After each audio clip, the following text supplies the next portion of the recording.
New Thought Media Network. We are a global broadcast network of positive music, media, and entertainment, inspiring humanity's evolution along the journey of enlightenment and creating a world of love, peace, empowerment, and prosperity for all. New Thought Media Network. Positively inspiring.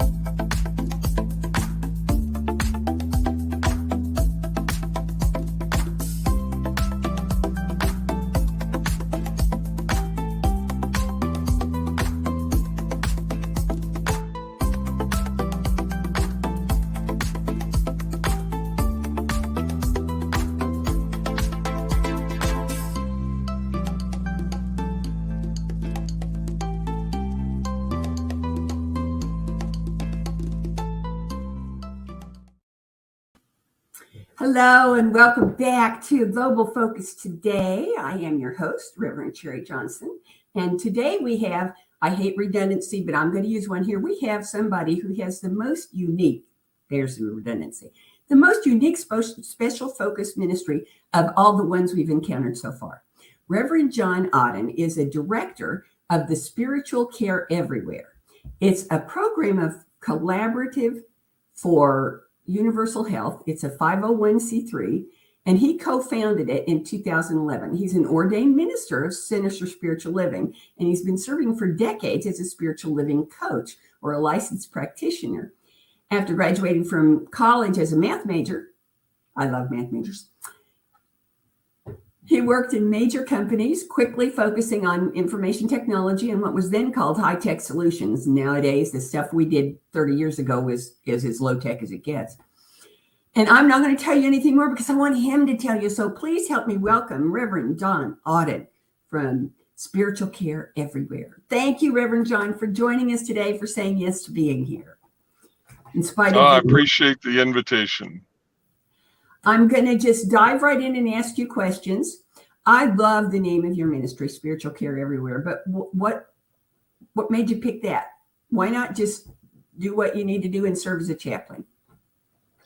Well, I was volunteering as basically a prayer ministry volunteer for decades in various spiritual communities and New Thought, and that really called to my heart. And eventually, a friend of mine said, come on down to the local regional medical center, which was a Catholic facility. He said they have a large volunteer program. And I went down and, went through their orientation and served and really loved it. And I also got to listen to these national webinars of Catholic healthcare.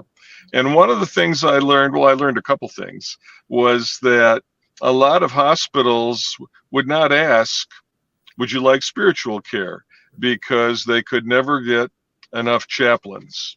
And indeed, I had a lot of people encouraging me when I said I wanted to upscale my service and provide more spiritual care somehow, saying I should be a chaplain. And I checked that out and found out that while chaplains are wonderful and there's great training programs and it's really passionate work that builds leaders and highly skilled counselors and really difficult medical ethics and major decisions where people will call for spiritual support and need the best because it's mom, it's dad, it's a child. And yet, as I listened, I first uncovered that no way could we produce enough chaplains. And then the next thing I learned is that if you did offer spiritual care, you could actually help a lot more people heal than if you didn't. And so it was just thinking about what to do that I got this kind of inspired notion that with so many prayer ministries, maybe I could come up with a way that any spiritual community, house of worship, minister, or prayer practitioner could be available to be connected, because when we go for our health care, we show up with our culture, our upbringing, our faith preferences, whether it's yay or nay for any spiritual care or a particular kind. And to imagine that, it's enough for a hospital to solve the major diseases and traumas that happen to people, but for them to offer all the spiritual care in every facility would be a daunting task. So it occurred to me, maybe in this world of the internet, there'd be a way to have all forms of spiritual care available everywhere. So you built an online spiritual cafeteria. I love it. That's where we're headed. That's where we're headed. Okay, so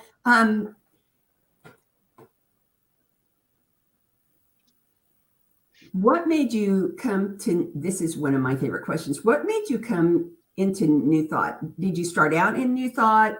Were you always a New Thought person, or did you have a transitional experience somewhere else? How did you get here?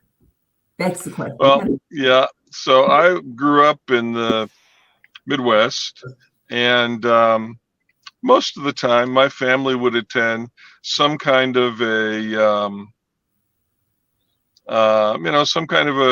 church that maybe got started in Europe and came over to the New World and had a strong American network. And in the particular church in a university town where I was a teenager, they said, well, we're going to have a class to see if people should join. And then they got to the part where the assistant youth minister asked if anyone had questions. Nobody gave me a playbook. I did not understand that this was not the class where you ask questions. So I always thought that to survive as a student, you had to ask the best possible questions, and then my chances of passing and surviving would be the best. So I asked my best question, and they took me aside and said, we advise that you just go sit in the adult church with your parents and listen to the music and the message from the pastor, which is fine with me. But it kind of left me like, wait a minute, they all joined and I'm out here. So I would say I was seeking, and then I wandered into a church or religious science community, and immediately something clicked, because the math and science that I loved was described as being the friend and the partner and the accomplice with spirituality and faith and tradition in generating how we live the best as humans. And to me, that was like, aha. And then from there, it was pretty easy to lean into their form of prayer ministry, being a licensed practitioner. Well, that's the easiest transition I've heard so far. Most of us have some kind of prior trauma, spiritual trauma, before we got the New Thought. So you slipped in sideways when it was in. It's to the benefit of all of the people who are looking at your service. Now, we have chatted a few times about your newest, I think of it as your newest play toy,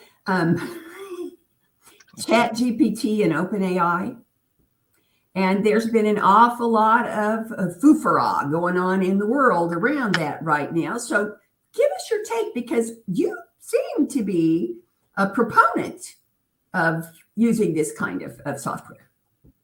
Well, yeah, I would say that I believe that most software has a good use and a place it can serve well.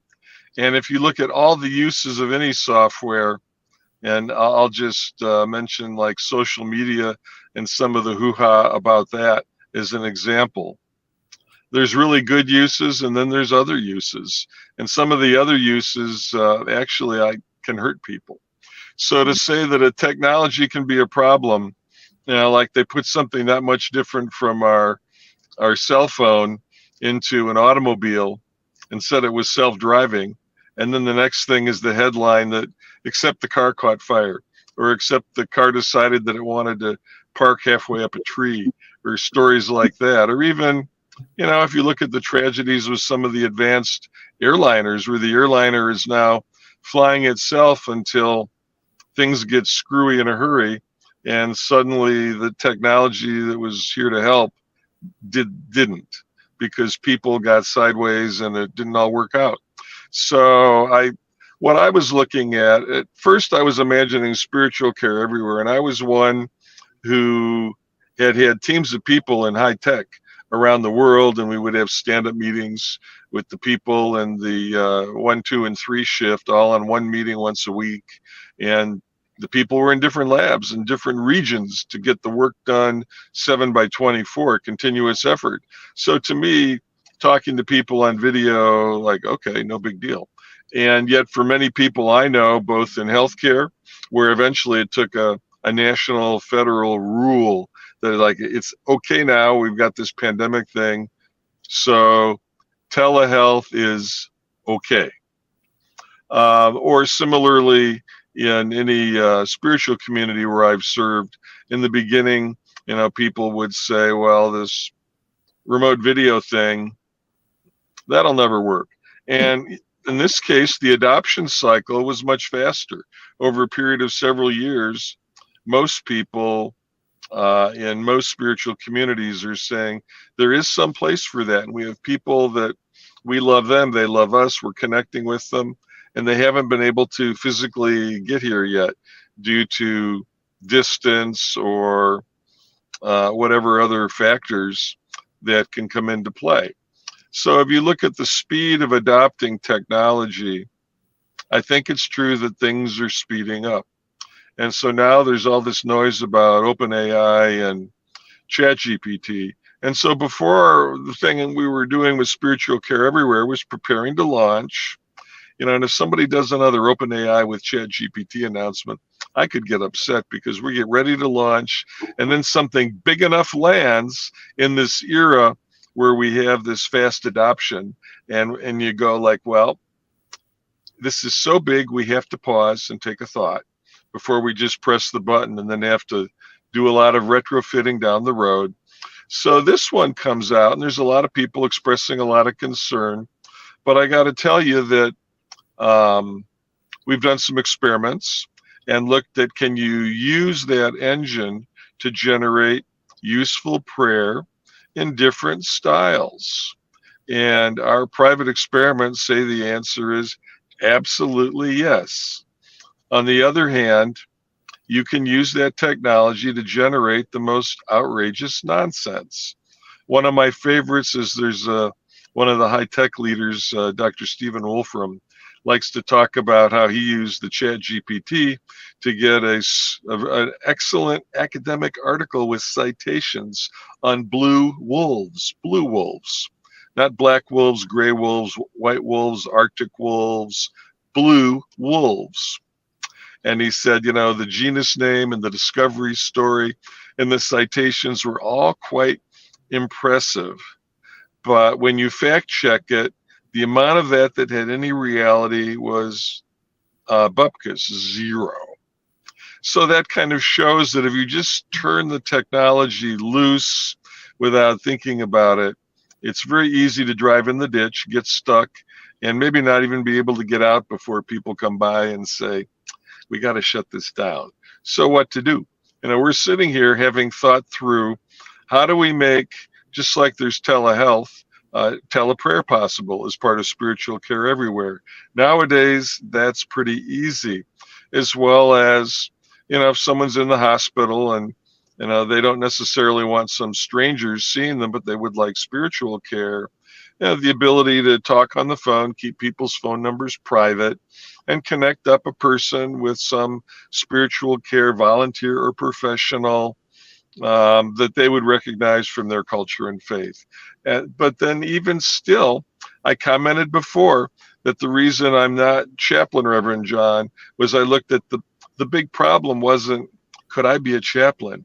Could I be a good enough chaplain? But we don't seem to have a way to produce enough chaplains to be at all proportionate to what's happening in society and the number of people, even if they're not in the hospital, who might really appreciate some spiritual care because they had a bad day in the neighborhood or a bad day at the physical office or virtual office.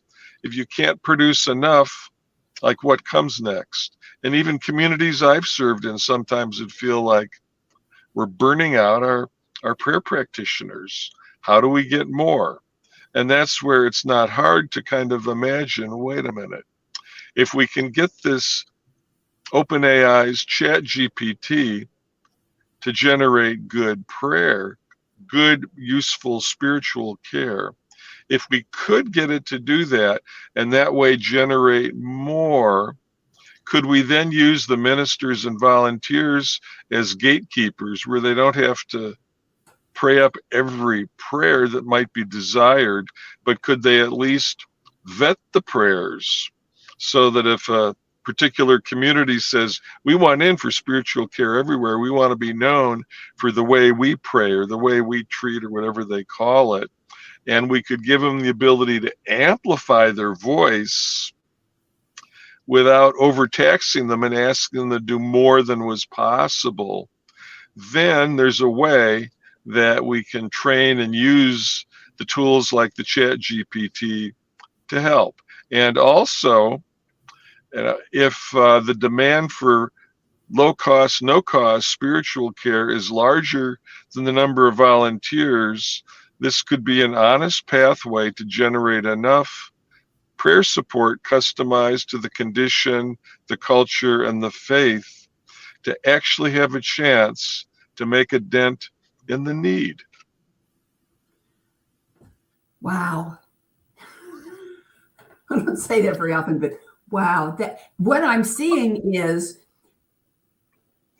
you know what a Turing machine is. I'll explain for the people who don't. Can I say more before we do Turing machines? Oh, yes, go ahead. So before we do, a lot of the headlines quite reasonably say, maybe we need to ban, restrict, or regulate these artificial intelligences. And if you look at like things that went bad, like it's not hard to think of bad headlines where behind it people use some high tech, whether it was social media or whatever, and they got themselves in a situation that nobody would want to be in or want their neighbor to be in, right? Part of the thing that really strikes my heart is that if we can learn how to use ministers and prayer practitioners and prayer volunteers as guides or curators for stuff we generate with ChatGPT, perhaps us in spiritual care can figure out how to curate, guide, and do guardrails for some of these most advanced technologies that then people could take back to other scenarios. I mean, spiritual care is the art about helping people when they're at their most fragile, feeling their most broken, hoping that they can find a pathway to their miracle. If we can use the heart of humans to create guardrails and pathways to wring benefit out of the technology, I would bet we're going to get lessons that can help people all over the place. And clearly we need to learn how to curate and manage our technology for good. It's a big issue for humans these days. Absolutely. Absolutely. Well, let's bring in the Turing machine, please. I love those I'm things. not going to do a big, long dissertation about Turing machines. What I'm just going to explain is that a Turing machine is basically a program. It's not a piece of hardware. It's a program. And what it does is it explores every possibility. So what I see in my mind is this tree of prayers, but periodically in the tree are people who are ministers, who are curators. I love that word, curators of the prayers, making sure that the tree doesn't get off the tracks and the people are really getting quality help that they need. It doesn't matter who wrote the words. It only matters that the words got to the person who needed them. And I am just so thrilled that you have found this opportunity and the ethical framework that comes from your healthcare background, the ethical framework to make it something that I think could actually succeed and evolve into the next level of chaplaincy. Just could be. I believe, that people everyone has within us, it's a new thought kind of a thing, our own personal interface with spirit, with the divine. And if we can engage that and help people see more ways that they can leverage the value with that, we will both help people who receive the benefit of more spiritual care, find and draw strength from their own faith, as well as I believe will help people that are in the practice or the service of praying to gain a deeper appreciation into the personal value that they bring. People asked me when I was in my third decade of serving as a licensed prayer practitioner, like, how can you possibly keep doing this? And I explained that every couple of years somebody comes back and says, I know you didn't do it, but I really feel like the prayer you shared with me put me in a place where the miracle was possible, and I want to just thank you because I got it. There was even one fellow I prayed with, and the family was very concerned. He had been on a ventilator in the ICU many years ago, and the family was wondering, are we going to have to disconnect him? And I prayed with him. It was in another city, and I stopped by and I knew him. I prayed with him personally and came on home. And then the call came from the hospital a few weeks later, and everyone's all grim and concerned. And and they said, well, he's awake, he's eating, and he seems to remember everything anybody said while they were visiting him in the ICU. And then somebody contacted me and said, well, you didn't have to pray him back remembering everything we said while we were visiting, did you? Some of that was confidential. But we're all here, I believe, as spiritual beings with that gift to help others in our own way, if we can find the moment and lean in and serve. And sometimes that can be scary, require a stretch, but boy, if we lean in and share and do, we can all lift up our corner of the world. And as a lot of people do that, then the world does become the place we've been dreaming of. And I do believe that just sort of ripples into the possibility to look at how can we adapt technology to help us amplify. Instead of amplifying our voice, which a lot of the social media is just about blasting, a headline, how can we perhaps use it to amplify our heart? And to me, you talk about one heart, Sharri, the possibility to help people find a new way to amplify their heart, know it, see it, and own it, to me would be the best thing I could have hoped to do. I agree 100%. And I suspect that there are folks listening to our program who agree 100%. So I'm going to ask you, is it okay to put up your website so that they can come and reach you there? And if somebody wanted to, support your ministry in some way, how would they go about that? Well, on that's basically just a here we are that says if you want to be poised to receive the news and developments, to register for that. And it's all done out of the nonprofit Collaborative for Universal Health, which is fully capable as a IRS approved 501c3 to accept donations. We're not on a specific campaign soliciting donations. One of the goals with Spiritual Care Everywhere is not to get into being over monetized. What's that?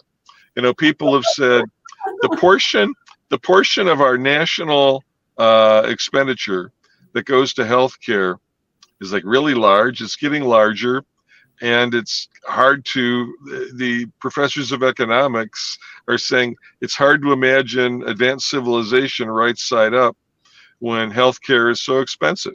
And even though we work hard in America, to do a good job, people who study relative healthcare costs will say the way we do so much of it is so expensive. So in Collaborative Universal Health, part of our mantra was to find the less costly ways to do things. I did do a lot of my growing up in a university town, Ann Arbor, Michigan. And there was a professor there. He was after my time, but I was introduced to him by someone who passed through Ann Arbor after me, C.K. Prahalad. And C.K. was a very famous professor there and consulted to the largest corporations of the world. And one of his last writings, which generated a big stir, and he was very heartfelt and sincere, was that the things that make the biggest difference in terms of business and human destiny will be businesses that can equitably serve the billions at the bottom. That in this pyramid of success and well-being, that we've got the billions at the bottom. And a lot of the things like, some of our healthcare stuff has a hard time reaching the billions at the bottom. So we figured with spiritual care everywhere and the other C4UH activities, we would focus on those things that could be done extremely low cost, so that there'd be the way to be inclusive of everyone without getting into all these price and cost and insurance and barriers. And if we could learn to do more things that way, maybe it would inspire others to do likewise. Well, that's absolutely marvelous, but that's not what I meant.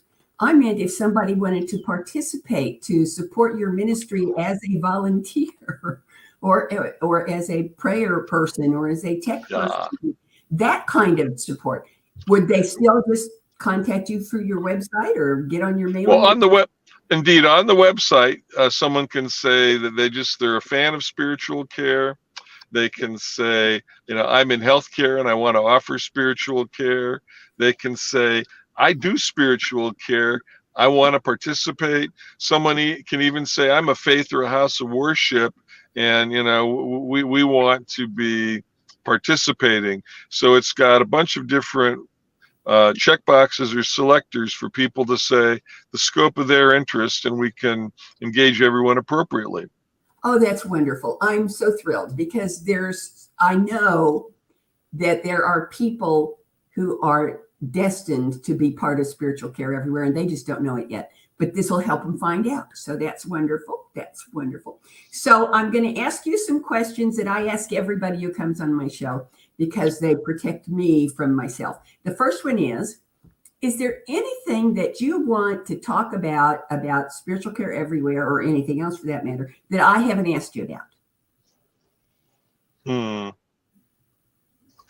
I would just say that part of the impetus for me to start spiritual care everywhere was stuff I saw when I was doing some of my volunteering with big faith-sponsored systems, where there were people discovering the difference that spiritual care can make.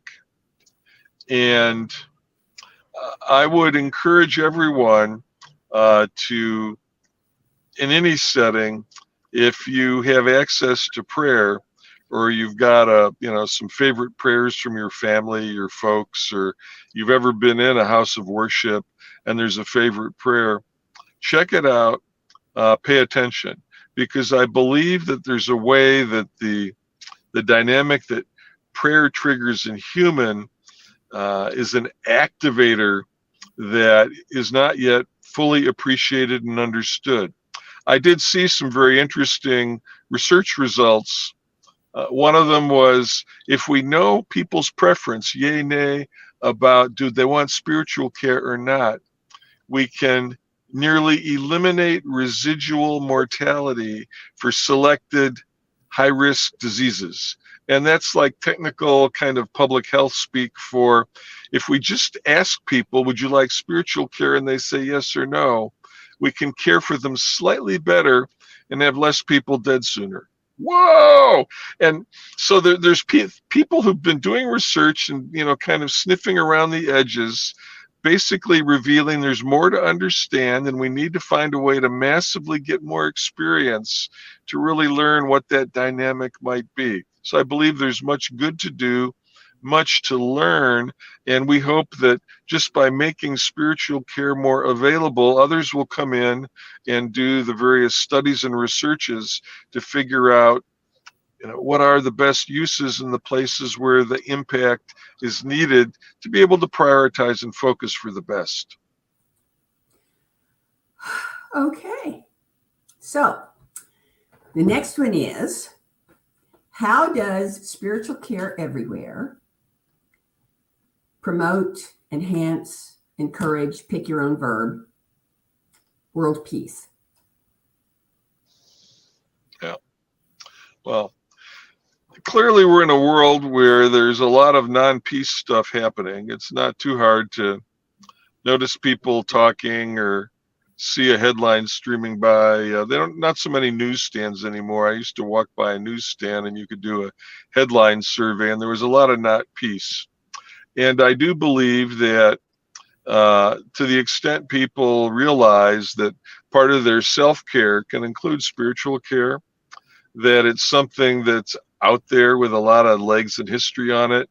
In most cultures, languages, and faith backgrounds, that if people become aware and a little bit more attuned to the ability to take the benefit of that, that will start to create an environment where people start to imagine, oh, wait a minute, if I can take myself to peace, I can help others take that step. To me, peace will flow out of people, and that will be just as important as eradicating the non-peace nonsense that I'm tired of hearing about. Oh, aren't we all? And you've danced right into the next question, which sounds like the same one, but it's just a little bit different. And that is, how does spiritual care everywhere promote, enhance, encourage, pick your own verb, conscious evolution? Because I think that's what you just described, conscious evolution. Yeah. Yeah, the way I would say that, Reverend Sharri, is that the awareness, to me, the end state of spiritual care everywhere would be a little code. Not only every place a person gets health care that says, yeah, we're good for spiritual care everywhere, but we'll put a code here, and somebody can click on it and then go to the Spiritual Care Everywhere website and either be signed up already or make a couple quick choices about what form and flavor of prayer they would like and connect.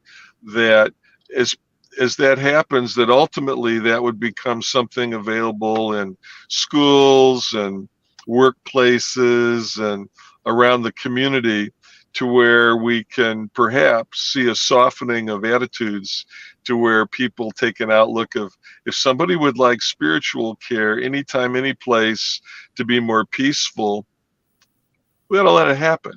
And then if we go that way, I think the twin reaction to that is, if I'm feeling out of sorts or sideways with some evolution around me, I can lean into some spiritual care and have that be part of what we all know and hold as table stakes for our human community.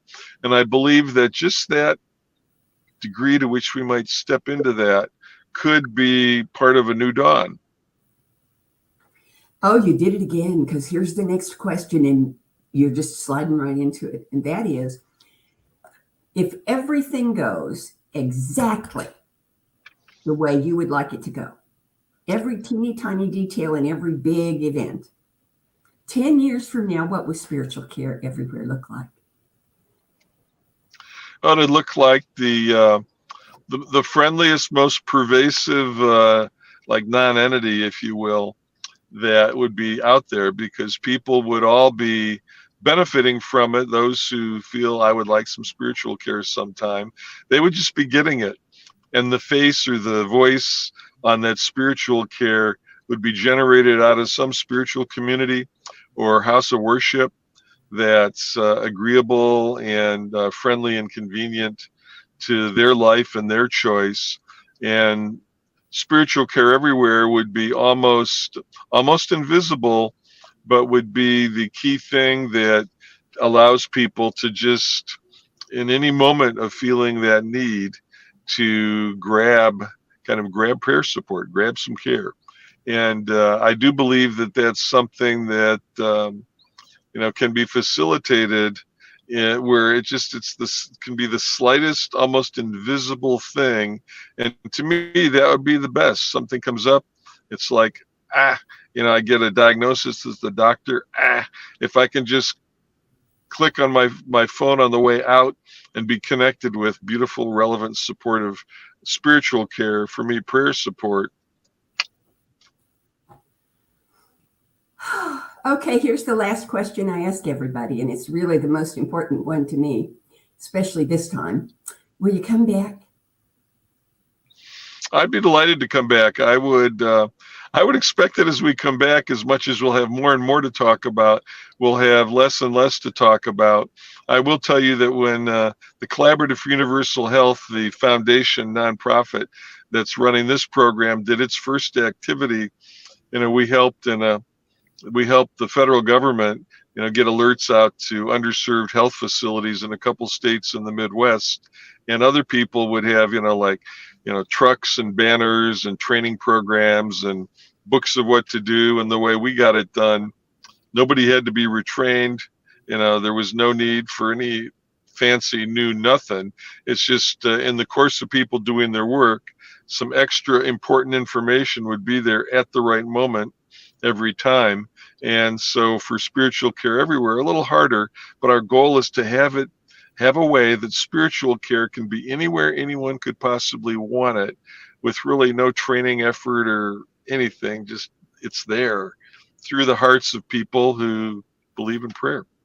Well, I believe in prayer, and I am tickled pink to tell you that the first opening that we have is the 23rd of January, which just happens to be my birthday. So can I put you in there for the 23rd of January, 2024? Signed, sealed, and confirmed. Thank you. Thank you so much. And thank you all for joining us for this marvelous visit. Our visitor next week, our interview next week, is from Reverend Dr. Bill Marcioni, who is one of the funniest people you'll ever meet, but he's also really high spirituality. He's the administrator of the affiliated New Thought Network, and he's a senior minister in New Thought Philadelphia. So he's got all kinds of stuff to talk about. And I know there will be things we haven't heard before. So come again next week and have a wonderful week. Until then, bye-bye. Amazing, amazing, you will do amazing things. Amazing, amazing, you will do amazing things.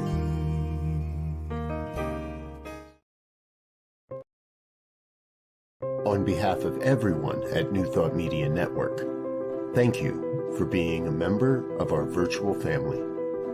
Your financial contributions help share the New Thought message with people from around the world. Please visit and contribute at www.ntmedia.org/donate. New Thought Media Network, come be you. And please like, share, and subscribe. Until next time, peace and blessings.